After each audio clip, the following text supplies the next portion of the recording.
de regreso en Mega Noticias y vamos a hablar de un tema muy importante. Se nos viene marzo y con él también el pago del segundo grupo de quienes reciben el aporte familiar permanente, también conocido como Bono Marzo.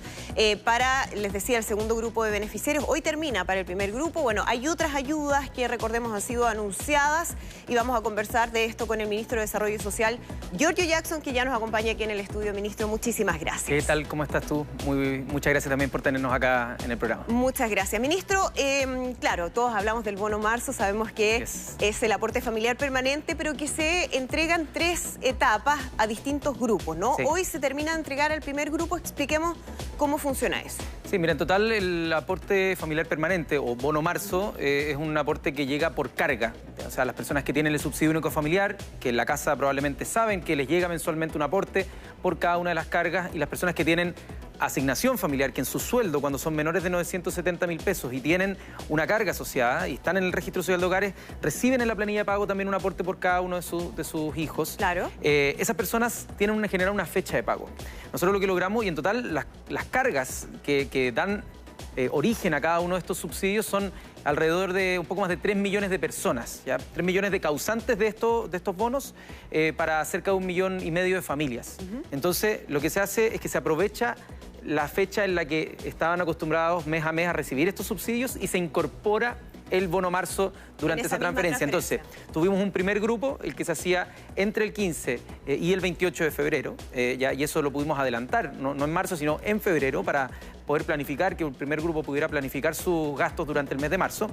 Luego está el segundo grupo, que es ahora entre el 1 de marzo y el día 14, y luego está el tercer grupo, que son los de la asignación familiar, porque el gobierno tiene que tener la nómina de los trabajadores y trabajadoras que durante ese mes estaban activos para poder cursar ese pago. Era la nómina, la única que no pudimos adelantar. Entonces, con eso está pagado el Bono Marzo, que es aporte familiar permanente para las familias que correspondía. Pero en paralelo, ¿ya? Por carril paralelo, nosotros estamos tramitando en el Congreso Nacional, en particular en el Senado, un proyecto de ley que lo que busca es duplicar este monto. Ya, eso es importante porque hasta ahora el bono se mantiene como estaba, el mismo, ¿no? 59.000 pesos y fracción, 59.400... Casi 60.000. Casi 60.000 pesos por carga. Pero el anuncio que se había hecho tiene que ver con que se duplicaba el bono. Exactamente. Marzo. Eso requiere la aprobación en el Congreso. Así y es en los próximos días cuando ya entraría a trámite, ¿no?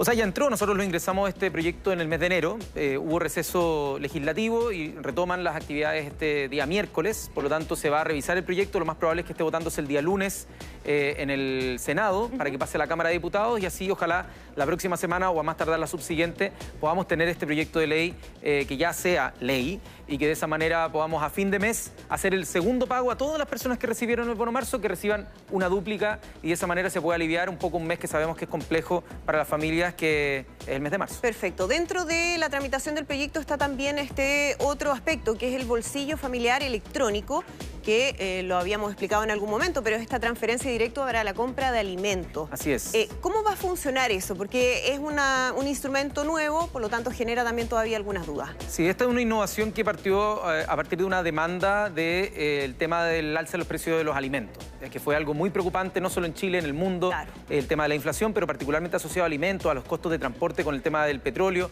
generó que las familias vieran que con la misma plata iban a la feria y les alcanzaba para menos. Iban al almacén y les alcanzaba para menos. Al supermercado les alcanzaba para menos.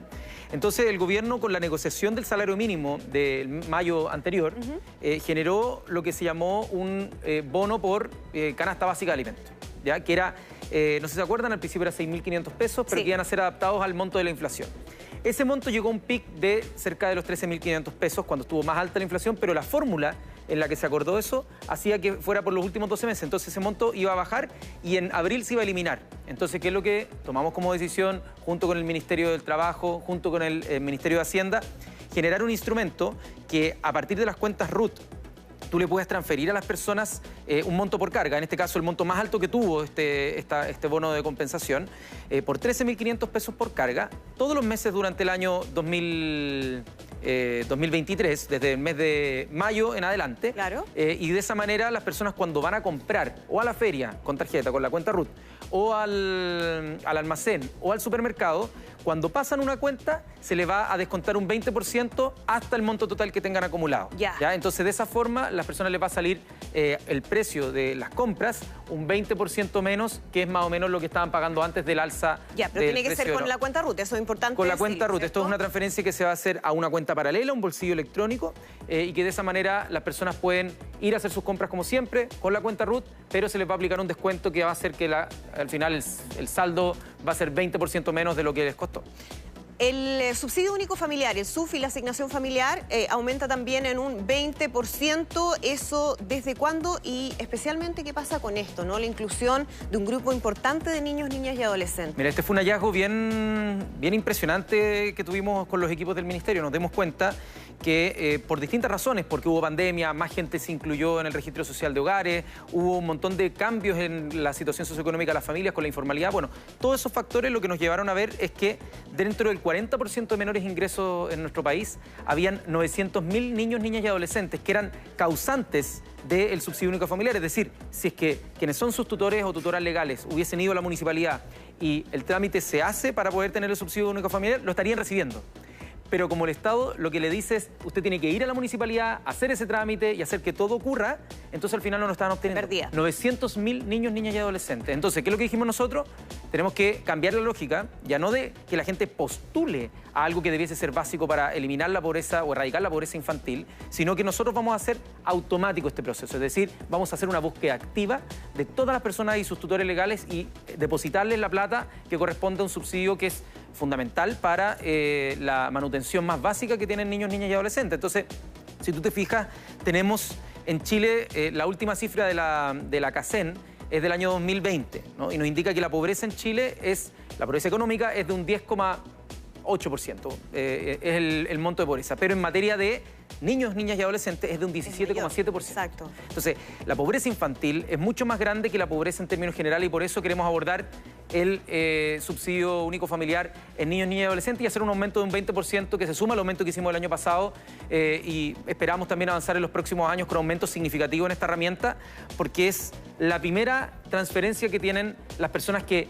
tienen que cargar con la crianza de niños, niñas y adolescentes para poder llevarlo la alimentación y las cosas más básicas. Ministro, hablemos de esta otra herramienta, instrumento que ahora se extiende, ¿no? La postulación para nuevos beneficiarios del IFE laboral y el subsidio protege hasta el primer semestre de 2023. ¿Qué pasa con aquellas personas que pueden acceder a este beneficio? A ver, esto es súper importante, son instrumentos que venían desde antes y que nosotros reconocemos que funcionan para la formalización del empleo y por lo tanto nos ha permitido que la mayoría mujeres incluso son las que han accedido al IFE laboral como forma de generar un contrato formal de trabajo. Entonces, esto pasa mucho, por ejemplo, con trabajadoras de casa particular, que de repente tenían distintas formas de contratación, no querían ser contratadas porque podían perder algo en el registro social de hogar, etcétera, pero acá se le da un monto por formalizar en el trabajo. O sea, es un incentivo. Entonces, es un incentivo a la formalización de trabajo y eso se va a extender para que los empleos que se creen, porque sabemos que hay distintos movimientos de la economía, sean con buenos empleos que sean protegidos por el Código del Trabajo y los derechos laborales. ¿Qué está pasando con esto, otro ministro? Lo de los créditos para el sector de la construcción. Esto es una situación que por el alza del costo en general de todo lo que es construcción, logística, ocurrió que podría haberse dado una ralentización de la inversión en construcción, que es súper importante para todos los aspectos, tanto habitacionales, porque tenemos una crisis habitacional y en vivienda, porque tenemos también que tener más trabajo, buenos trabajos. Entonces, lo que se optó es por entregar una garantía para disminuir el riesgo de la inversión en materia de construcción, porque sabemos que tiene impactos positivos en la economía y también en los desafíos sociales, como por ejemplo el tema de vivienda. Entonces, esto es un monto de recursos que va a estar ahí, que va a funcionar como garantía para reducir riesgos en como inversiones que tienen que ver con la construcción para el año 2023. Mire, aquí, ministro, hay un ejercicio de lo que pasa a propósito del bono marzo. Un promedio, ¿no? Una mujer de 35 años, 2 hijos con trabajo. Así es. Antes de esta modificación, el bono marzo era de 117.649. Ahí está el aumento del SUF o primer tramo de la asignación familiar, los 33.000 y fracción, y el total era 151.300. Esto es al año pasado, claro. Esto si tú mirabas marzo del año pasado, en marzo no teníamos ni bolsillo familiar electrónico ni tampoco el bono de canasta básica. Por lo tanto, las familias estaban recibiendo 117.000 pesos el año pasado y tenían 33.000 pesos en materia de SUF, ¿ya? Ahora, esos 151.000 pesos, ahora lo que van a pasar, si es que se aprueba el proyecto del Congreso, hay que esperar todavía, pero eso esto va a aumentar al doble, es decir, van a recibir 235.000 pesos, van a recibir este que es nuevo, que es el bono canasta básica, pero que luego se va a transformar en el bolsillo familiar electrónico, y van a recibir un aumento en el subsidio único familiar o el primer tramo de la asignación familiar, y de esa manera van a tener un monto que es 302.000 pesos, o sea, 302.954 pesos. Claro, hay que corregir por inflación, pero igual es un aumento que no da exactamente el doble, pero cercano al doble de los recursos que recibían el año pasado. Claro, que es un ejercicio interesante ahí para poner en práctica. Y lo interesante también es que hay, no sé si estará en las gráficas, pero para las familias que no estaban recibiendo SUF, subsidio único familiar, y que nosotros vamos a automatizar el proceso para que lo reciban. Por ejemplo, una mujer que tenía, en este caso, 2 hijos, y todos los meses del año, no por solo marzo, todos los meses del año va a empezar a recibir tanto el bolsillo familiar electrónico como también este subsidio único familiar. Entonces, va a pasar a recibir todos los meses 68.000 pesos para apoyar la crianza, la manutención del hogar. Exacto. Y eso es algo que antes no recibía. Entonces, eso son 900.000 niños, niñas y adolescentes que no lo estaban recibiendo y que con el proyecto de ley vamos a poder ir a buscarlo activamente, porque la ley nos impide actuar automáticamente. La ley exige que la gente vaya a postular al municipio. Entonces, ahora nosotros vamos a invertir la carga de la prueba porque nos gustaría que se entendieran estos, no beneficios, sino que se entendieran como derechos que tienen los niños, niñas y adolescentes. Por supuesto. Ministro, déjeme preguntarle por algo que veíamos hace un ratito en nuestro noticiero, que tiene que ver con este plan de recuperación de espacios públicos en el eje Alameda Providencia, muy importante para la capital, donde había un trabajo conjunto del Ministerio de Desarrollo Social, con las municipalidades, ¿no? Con varias instituciones que están trabajando para poder recuperar esos espacios públicos. Y desde el Ministerio de Desarrollo Social entregaban cifras de un 92% de recuperación, bien importante. El desafío aquí es mantener eso. ¿Cómo se va a estar trabajando? Y finalmente, ¿cómo pensar en que esto pueda ampliarse hacia otras zonas también? Porque muchos deben decir, bueno, pero cerca de mi casa pasa lo mismo, me gustaría que también pudiese... De hecho, cerca de mi casa también pasa lo mismo. Por supuesto, ¿no? Es un fenómeno que se ha dado a nivel global. O sea, cuando hablamos de las principales urbes del mundo, pero también en las, no sé, 25 comunas más pobladas de nuestro país, donde se genera mayor concentración, tenemos que esta situación se repite. Y probablemente la gente que nos está viendo le es una situación familiar.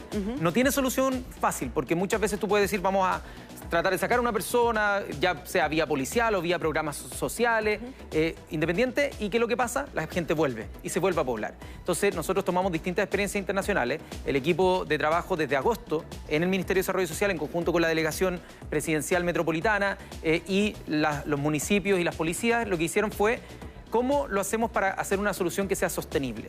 Y lo que se propuso primero, la primera fase fue que no hubieran niños, niñas y adolescentes pernoctando.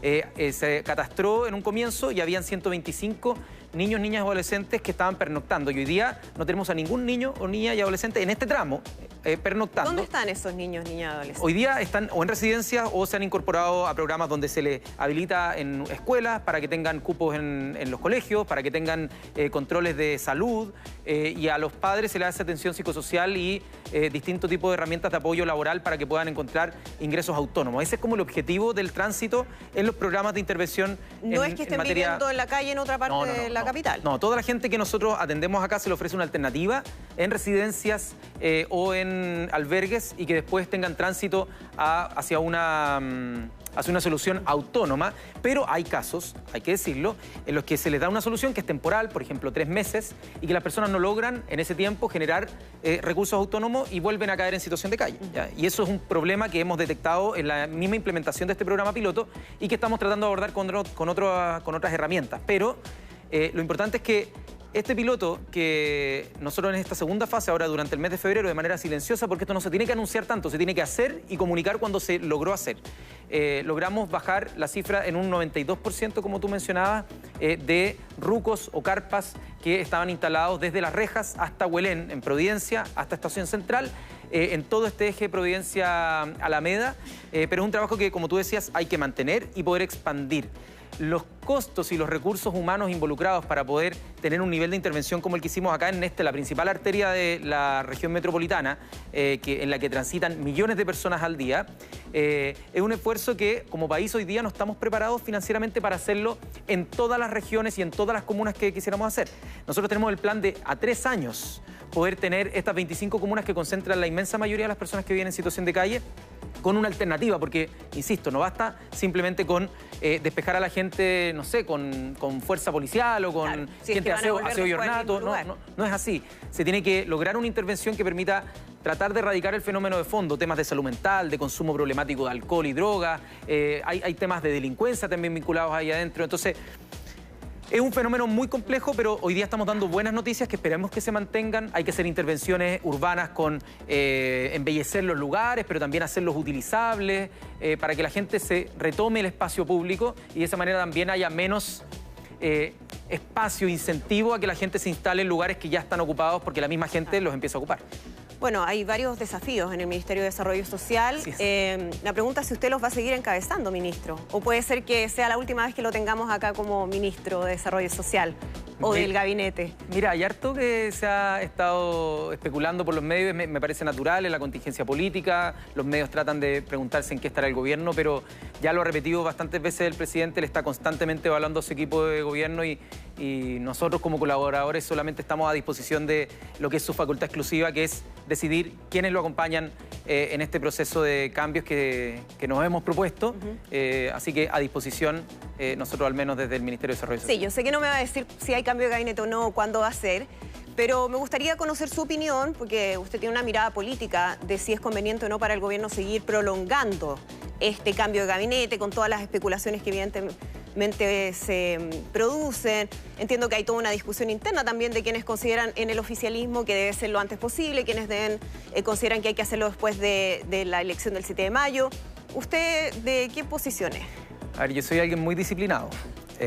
Aprendido eso en años de militancia política y por lo tanto acá, cuando uno ya no forma parte, en este caso del comité político, también lo que necesita es también dejar que esos espacios sean los que vayan resolviendo y comunicando las decisiones más políticas. En este caso, estamos hablando de una decisión que no se anuncia, sino que, como lo dijo el presidente, cuando ocurre, se ejecuta.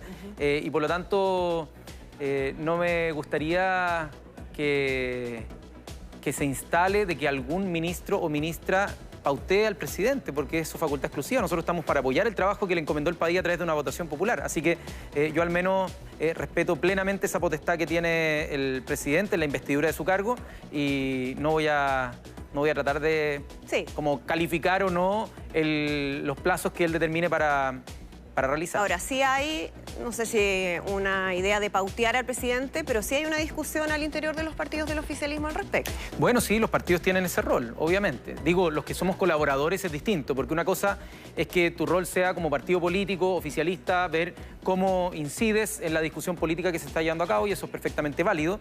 Distinto es que nosotros, que estamos en nuestro cargo por la exclusiva confianza que el presidente de la República nos tiene, es que creo que no corresponde que estemos comentando sobre cambios eventuales de gabinete. Ministro Jackson, muchísimas gracias por conversar con nosotros aquí. Muchas gracias a ti, un saludo a todas las personas que están en la casa. Muchas gracias, que esté muy bien. Buenas tardes.